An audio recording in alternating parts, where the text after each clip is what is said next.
It was a cold, moonless night when a group of teenagers decided to test the legend.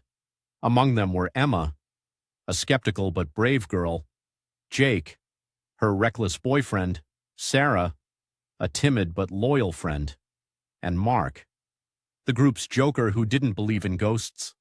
They had heard the stories, oh, of course, but they were convinced it was all just a bunch of nonsense meant to scare kids. "Come on, it'll be fun," Jake said, his breath visible in the chilly air. "We'll go in, take a few pictures, and be out before anyone even knows we're gone." Emma hesitated, her eyes fixed on the house. It loomed before them like a monstrous beast, its windows like empty eye sockets staring into the void. She felt a chill run down her spine, but she didn't want to seem cowardly in front of the others.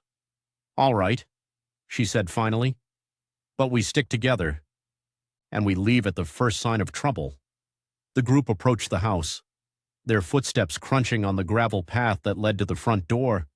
The air grew colder with each step, and the silence was oppressive, as if the forest itself was holding its breath.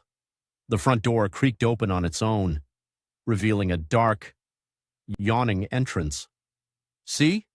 Nothing to worry about," Mark said, trying to sound confident, but his voice wavered. They stepped inside, the floorboards groaning under their weight. The air was thick with the smell of decay, and the walls seemed to close in around them. Emma pulled out her flashlight, its beam cutting through the darkness, revealing a grand staircase covered in dust and cobwebs. "Let's check upstairs," Jake said, leading the way. As they climbed the stairs, the house seemed to come alive. The walls whispered, the floorboards creaked, and the air grew colder. Sarah clung to Emma, her eyes wide with fear. "Do you hear that?" Sarah whispered.